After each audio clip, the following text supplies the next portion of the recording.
Begin with the next chapter, Indriya Sharir. This is the seventh chapter we will be doing. Let's begin. इसका परिचय क्या है? संपूर्ण शरीर के लिए विषयों का ग्रहण एवं परित्याग इंद्रियों द्वारा ही होता है। जिसके थ्रू हम कुछ भी परसीव कर पा रहे हैं वो हमारी इंद्रियां हैं, या फिर जिसके थ्रू हम कुछ एक्सप्रेस कर पा रहे हैं वो भी इंद्रियां हैं।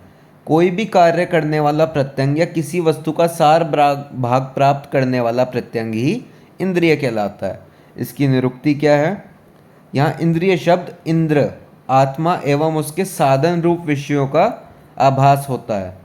आत्मा को शरीर रूपी समीप्त ये संपत्ति के संपूर्ण ऐश्वर्य संपन्न होने के कारण इंद्रिय कहा जाता है, एवं आत्मा का सत्ता का ज्ञान कराने वाले साधन को ही इंद्रिय कहा जाता है।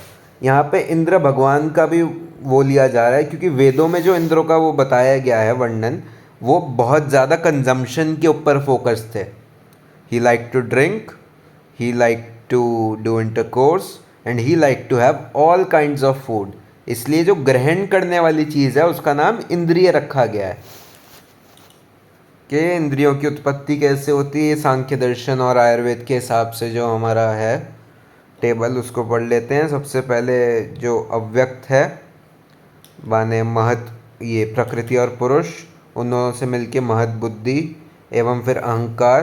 अहंकार 3 प्रकार का होता है, सात्विक, राजसिक, तामसिक। सात्विक और राजसिक अहंकार मिलके ज्ञान इंद्रिया और कर्म इंद्रिया बनाते हैं। ठीक है, यहाँ पे इंद्रियाँ आ गई। और तामसिक और राजसिक अहंकार मिलके पंच तन्मात्राएं बनाते हैं, जिनसे लेटर हमारे पंच महाभूत बनते हैं। ज्ञान इंद्रियां जो होती हैं हमारी 5 मानी गई हैं, कर्म इंद्रियां हमारी 5 मानी गई हैं, और अभी इंद्रिय मतलब जो इन दोनों में आ रहा है मन, वो 1 माना गया है। ये हमारे पंच महाभूत भी आ गए, आकाश, वायु, अग्नि, जल, पृथ्वी। ज्ञान इंद्रियां कौन कौन सी है? श्रोतो इंद्री, स्पर्शन इंद्री, चक्षु इंद्री, रसेन इंद्री, घ्राण इंद्री।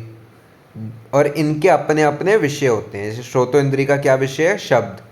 स्पर्श का स्पर्श, चक्षु का रूप, रसन का रस, और घ्राणे का गंध। ठीक है। कर्म इंद्रिय भी हमारी 5 है, वाक, पाणी, पादो, पायु, उपस्थ। इनका क्या क्या है? वाक मतलब वचन, पाणी मतलब आदान करना, ग्रहण करना, ये हमारे हाथ की बात हो गई। पाद मतलब चलना, ये हमारे पैर हो गए। पायु मतलब क्या हो गया? विसर्ग, माने जितना भी हम मल त्याग वगैरह करते हैं वो वाली इसमें पायु के अंदर आ गई। उपस्थ मतलब हमारी सेक्सुअल जो इंद्रियां हैं, आनंद, मूत्र, शुक्र विसर्जन आदि। अभी इंद्रिय मतलब जो इन दोनों में आ रहा है वो है मन। मन के विषय क्या हैं? ज्ञान इंद्रियों द्वारा प्राप्त संवेदनाओं के अनुकूल वह मन कर्म इंद्रियों से क्रिया करवाता है। ठीक है, दोनों को कनेक्ट करने वाला फैक्टर हो गया हमारा मन। मतलब ज्ञान इंद्रिय से जो प्राप्त हुआ उसके हिसाब से जो कर्म इंद्रियों से कार्य करवा रहा है। इस प्रकार 10 इंद्रियों पर नियंत्रण रहता है। मन का मूल स्थान जो है हृदय माना गया है। मन के कार्य करने का स्थान शिर। मन का संचार करने का स्थान सर्व शरीर। रहता कहाँ पे है? हृदय। काम कहाँ से करता है? सिर से। पर व्याप्त कहाँ पे है? संचार कहाँ कहाँ पे करता है? सर्व शरीर। किसके थ्रू? त्वचा के थ्रू। ऐसा त्वचा पूरे शरीर के ऊपर है, तो ये पूरे मन को पूरे शरीर में व्याप्त करके रखती है। अब इंद्रिय पंचक, ये बहुत इंपॉर्टेंट चीज़ है। ऐसे रचना शरीर में भी आएगा, पदार्थ में भी आएगा, क्रिया शरीर में भी आएगा।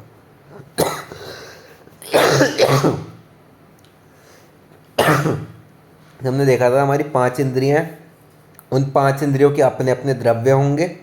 5 इंद्रियां कहाँ पर रहती है? उनके अपने अधिष्ठान मतलब उनके अंग प्रत्यंग जिसमें वो होंगी, उनका अपना अपना अर्थ और उनकी अपनी अपनी बुद्धि। ये टेबुलर फॉर्म में देख लेते हैं। जो श्रोत इंद्रिय है आकाश, उसका द्रव्य, उसका अधिष्ठान है कर्णों में, उसका अर्थ है शब्द, और उसकी बुद्धि है शब्द ज्ञान। स्पर्शन इंद्री, उसका द्रव्य है वायु, उसका अधिष्ठान है त्वचा, त्वक, और उसका अर्थ है स्पर्श, और उसमें कौन सी बुद्धि आएगी? स्पर्श ज्ञान। इंद्रिया चक्षु वाली, उसका द्रव्य है अग्नि, उसका अधिष्ठान है अक्षिण माने आँखें, उसका अर्थ है रूप, और उसकी बुद्धि कौन सी है? रूप बुद्धि।